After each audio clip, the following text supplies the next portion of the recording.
The Lord be with you. A reading from the Holy Gospel according to Matthew.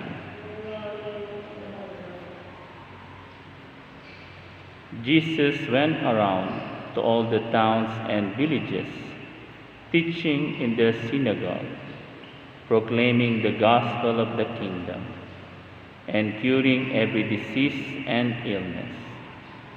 At the sight of the crowds, his heart was moved with pity for them, because they were troubled and abandoned, like sheep without a shepherd. Then he said to his disciples, "The harvest is abundant, but the laborers are few. So ask the master of the harvest to send out laborers for his harvest." Then he summoned his 12 disciples and gave them authority over unclean spirits, to drive them out, and to cure every disease and every illness. Jesus sent out these 12 after instructing them thus: "Go to the lost sheep of the house of Israel. As you go, make this proclamation: the kingdom of heaven is at hand. Cure the sick, raise the dead, cleanse lepers, drive out demons.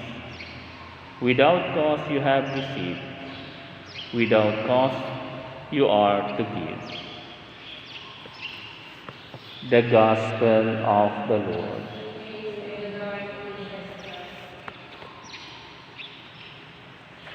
Praise be Jesus and Mary. The harvest is abundant, but the laborers are few. So ask the master of the harvest to send out laborers for his harvest.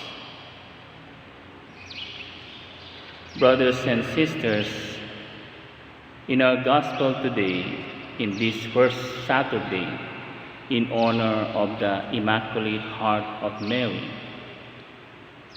we are told, and in some way we are secured, that Jesus said that the harvest is abundant.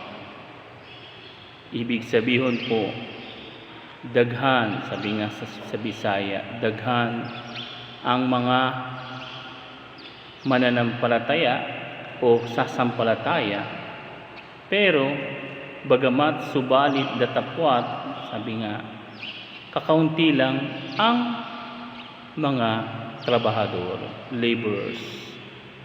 The laborers are few. And these laborers, hindi lang naman yung mga nagtatrabaho na mayroong sweldo. Ibig sabihin ng mga laborers dito ay ikaw at ako. All of us are laborers.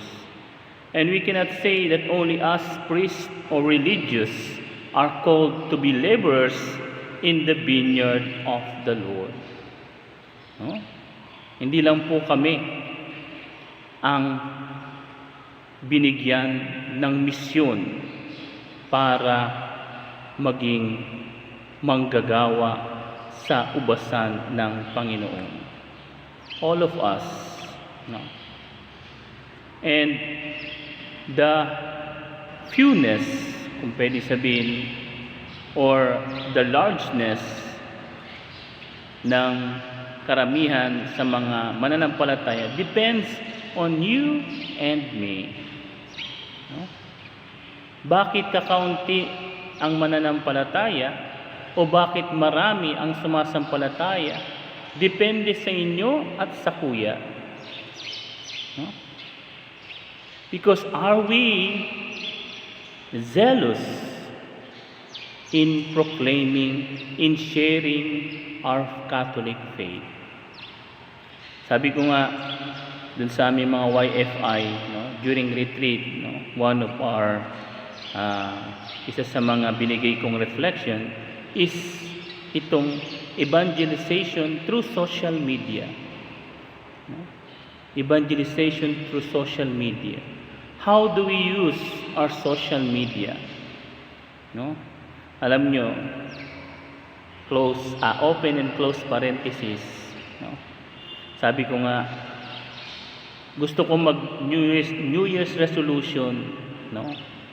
No, nag-iisip na ako ng New Year's resolution. At alam nyo, unang pumasok na New Year's resolution ko, total December na, di ba? Malapit na mag-New Year. Isa sa mga New Year's resolution ko ay hindi ako magda-like o mag-heart dun sa mga nagpapadala ng TikTok. No? Kasi ang dami. Bato-bato sa langit. Ang tamahan, umaray na lang. Ang daming nagpapadala ng mga TikTok, pero karamihan sa mga TikTok, no, ay puro sayawan, no? Puro about sa kanilang problema sa buhay, problema sa no? And most of all, yung mga sayaw na nakaka-provoke, no? Just not no. Of course, I'm not against TikTok, but ganun dun parati papunta, no? And para bang excuse me for the word, yung KSP, no? Alam yung KSP, kulang sa pansin, no? So I said, this is not the way to use this, no? Hopefully, no? Sinabi ko nga dun sa mga YFI namin na umattend ng retreat, gamitin natin yung TikTok, Instagram, ano pa yan, no? Maggawa kayo ng account, no? To use those means of social media for evangelization, no? I-update parati. Then, sabi ko, ang daming pwede nating ilagay sa TikTok, no? Kaysa yung magsasayaw ka dyan, magkaano ka dyan, no? Gawa ka ng marami tayong pwede i-share sa TikTok. Yung ating devotion, no? Katulad niyan, Immaculate Heart of Mary, pwede nating ilagay sa TikTok. Pwede nating ilagay sa Facebook, sa ating account, no? Yung experience natin during sa retreat, no? Yung ating conversion story, ang dami. Sabi nga nung author namin, no? To become a laborers in the vineyard of the Lord, it is not hard. Day naman mahirap maging laborers. Ang problema lang sa tuya, no, is yung ating self-interest. At the same time, yun nga, nagiging lamang dagat tayo. Di ba, sister? Ano yung lamang dagat? Selfish, no? Ano tayong mga selfish, no? That's why hindi natin nagagamit itong mga social media for the glory of God, no? Ang nilalagay natin puro love, puro no? Wala. Instead of really promoting our faith to those our friend sa Facebook, diba? Kahit mga virtual friends lang yan, no?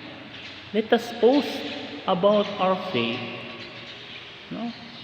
Let us, sabi nga, itong link, for example, ng Radyo Caritas Mariae, itong homily, mga homily ng Padi, no? Yung mga religious songs ng simbahan, ng Catholic Church, ang dami natin pwedeng i-post, no? Pero anong pinipili nating i-post, no? Wala na laman ng GCash ko. Sinong gustong magmahal sa akin, sino ang no, na ganitong nangyari sa harong namin, no? Parang napaka-cheap, no? And many people, no, they are using the social media, no, para i-boost nila yung kanilang mga no, nilalaman sa puso at isip na minsan wala nang connection sa, at higit sa lahat, nakakabagsak ng pananampalatayang Katoliko. No? And this is a challenge for all of us, no? Even for me, no? Because social media should be used for evangelization, no? In order that we may become a laborers in the vineyard of the Lord. At inuulit ko, hindi lang po kaming mga padi, no? Hindi lang po kami mga religious, mga madre. Lahat po tayo, gabos po tayo ay tinawag para maging manggagawa, no, sa ating Panginoon. No? At yun ang dapat na maging mission natin sa buhay. No? Hindi ba kayo matutuwa, mga tugang, mga brothers and sisters, na kapag dumating ang panahon, pumunta kayo sa langit, no, at sabihin sa iyo ni Lord, "Huy, brother, huy, sister, ito yung mga kaluluwa, itong mga kalag na nailigtas mo dahil sa iyong pag-share ng iyong pananampalataya." Di ba maganda yun? Isn't it beautiful? No? That you become an instrument for the conversion of others. Lalong-lalo na, una sa lahat, ang iyong mga mahal sa buhay, your family, your relatives, and friends. So let us ask our Immaculate Mother in this first Saturday in honor of the Immaculate Heart to help us to be a zealous, generous workers in the vineyard of the Lord. Praise be Jesus and Mary.